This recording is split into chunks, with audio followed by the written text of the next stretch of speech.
From the twinkling lights of the Rockefeller Center tree to the paths of Central Park, let's explore the places that bring New York City to life on the big screen during the holiday season. Welcome to Pop Culture Passport, your ultimate guide to quirky and cool destinations across the US. I'm your host, Beth Scalacci, aka the Roman Yeti, here to help you dive into the world of theme parks, uncover film and TV locations, and explore quirky museums, roadside attractions, and legendary venues that capture the heart and soul of this unique country. So grab your pop culture passport and let's discover destinations that resonate with your interest, not just with what's trending on social media. Are you ready? Let's roam! Welcome back. I had so much fun doing the Taylor Swift Lyrics in New York City episode from this summer that I wanted to head back to New York to visit the iconic locations that have made their mark in Christmas movies and holiday television shows. So grab your mittens and let's get started. Now, to me, there's no better place to start than Rockefeller Center, home to one of the most famous Christmas trees, arguably in the world. And now every December, thousands of people gather to see the tree lighting. They ice skate under the dazzling lights and they just experience the magic of Christmas in New York City. But Rockefeller Center is more than just a beautiful backdrop. It's a movie star in its own right.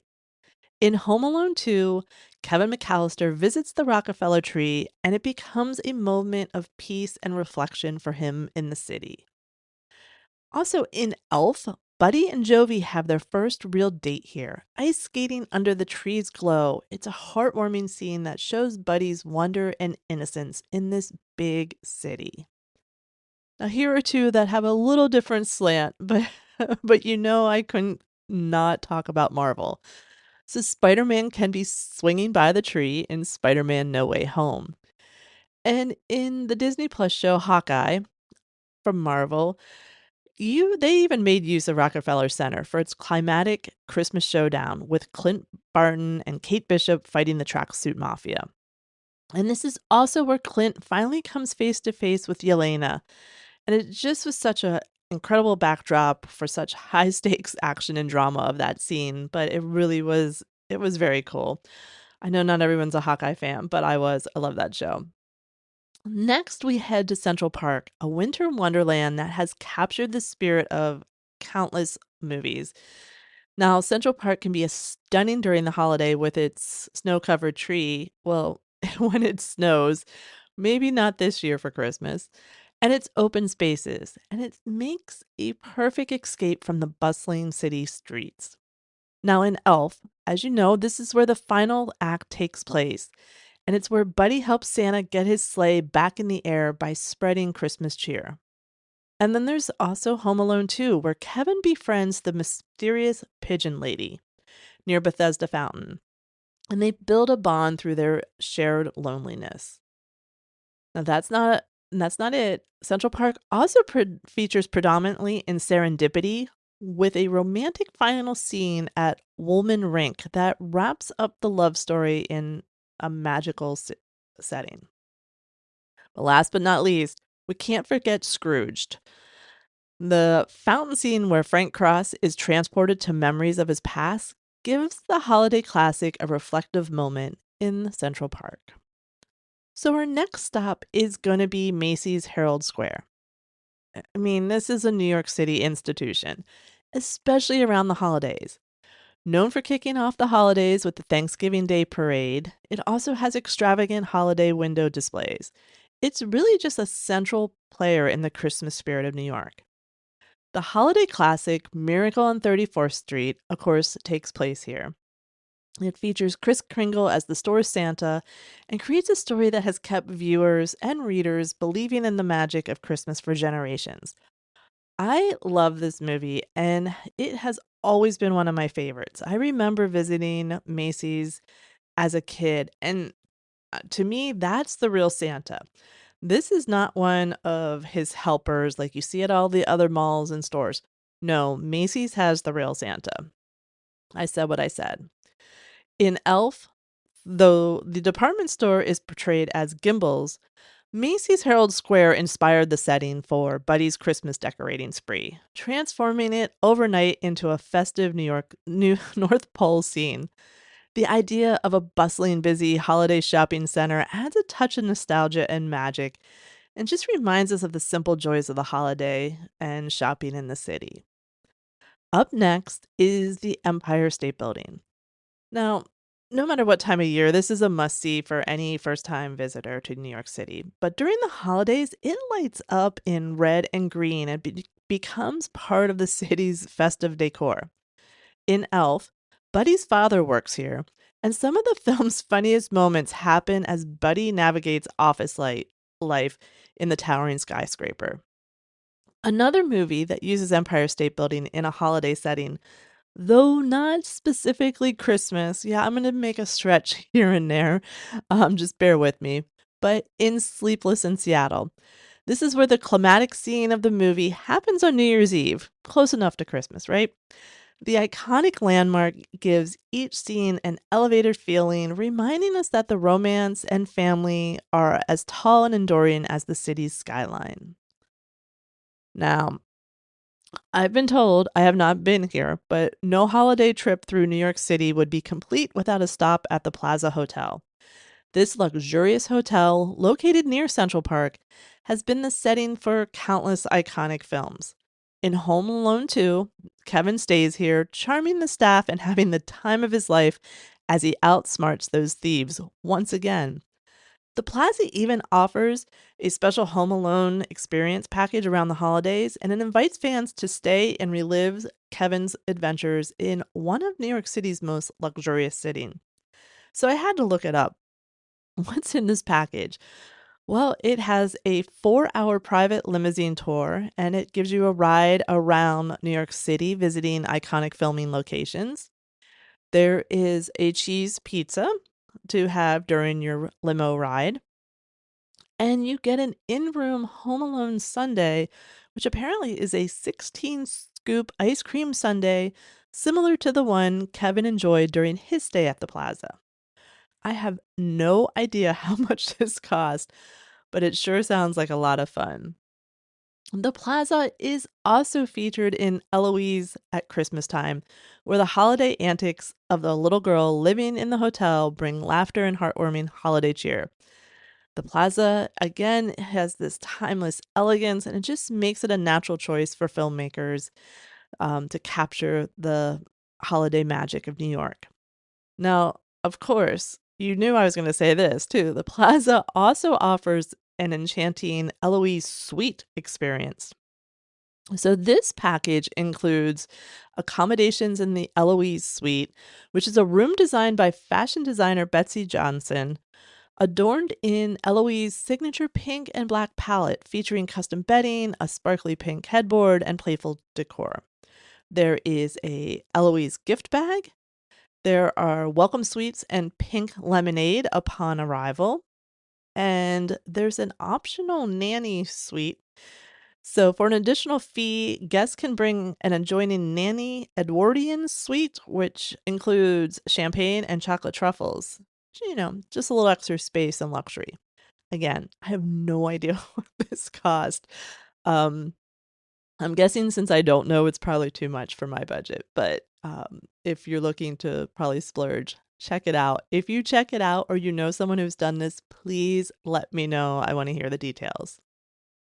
So, next up, what is Christmas without a toy store? And FAO Schwarz is a dream come true for children and us adults alike. And it's especially magical at Christmas. This famous toy store is filled with wonder, from life-size stuffed animals to its signature floor piano. So in Home Alone 2, FAO Schwarz actually inspires Duncan's toy chest, where Kevin picks out gifts and makes a donation to the children in need. Although Big isn't a Christmas movie, I mean, we have to mention it here too, right? With Tom Hanks dancing on that famous piano. It's a cultural icon.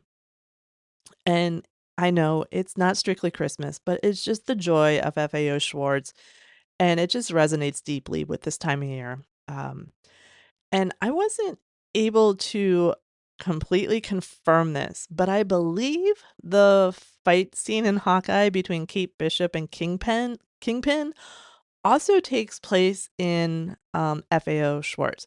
Now, I don't think it was filmed there. I think it was on a set to make it look like it, but um, if anyone knows for sure, I would love a confirmation. And FAO, again, is just another place that I remember visiting growing up, and it was like just larger than life with the amount and types of toys it had. I mean, you felt like you were just in Santa's workshop um, all year long, not even just at Christmas. It was an amazing place. I haven't checked it out in a long time, but always had a good time there just looking at things. So our next two stops are actually restaurants that are pure New York City, and especially during the winter. The first is Katz's Delicatessen, which was featured in When Harry Met Sally, and it's home to the famous line, "I'll have what she's having." Again, not a Christmas scene, but the cozy setting and just classic New York vibe, I it just makes me feel colder months, and I just couldn't resist bringing it up for this episode. So please, I'm sorry, if it's not totally in the timeline, but I had to include. And then there's Serendipity 3, which is known for its frozen hot chocolate and cozy eclectic decor. It was featured in the movie Serendipity, where Jonathan and Sarah share a romantic drink that leads to a memorable connection. Both of these spots just offer that sort of cool holiday visit vibe to New York City, and places that you can check out. Now, no holiday tour of New York City would be complete without at least a mention of Radio City Music Hall, home to the world famous Rockettes, and the annual Christmas Spectacular. Each year, the Rockettes bring the magic of Christmas to life with dazzling choreography, intricate costumes, and iconic performances. So, for over 85 years, the show has been a beloved holiday tradition for both New Yorkers and tourists. And while Radio City Music Hall isn't the primary setting in many Christmas movies, it's still one of the most iconic holiday stops in New York City. And it's briefly featured sort of in the background of like Home Alone 2, where Kevin wanders past the theater while he's taking in Christmas lights, and Elf capturing the theater's glowing marquee. And even though it's only seen for a moment, the sight of Radio City and the thought of the Rockettes reminds viewers of New York City's lively holiday spirit. And whether you're here for the lights, the shows, or the magic, Radio City Music Hall is a must see, even if it's just from the outside. Now, New York City just has a magical way of capturing the spirit of the holidays, both in real life and on screen. From Rockefeller Center's towering tree to the cozy scenes at Serendipity 3. Each location shows us why New York City is such a beloved holiday destination. Whether you're visiting the Big Apple this season or planning a movie night from home, these spots bring a bit of Christmas magic to everyone. Okay, so for this week's Yeti Pop Pick, I'm asking for your help. I am working on an episode discussing, the quirky and fun New Year's traditions in US towns and cities. Like what are they dropping at midnight to celebrate? We all know about the ball drop in Times Square, but what else are we doing in the US to celebrate? Like for example, in my town, we drop a key. Um, so please share with me by clicking on the send us a text link in the show notes, messaging me on social media, or filling out the contact form at theroaming.yeti.com. Um, Let me know, and I'm going to share it on that episode. Also, as I'm doing my 2025 planning, what do you guys want to hear more about? Like, are there movies, shows, or fandoms you want me to cover more? What other Disney park information can I share? Are there some other quirky places you want to learn about? Again, please drop me a note at any of the places I mentioned and let me know. This is a show for all of us to sort of discover And I would love to hear what you're interested in as well.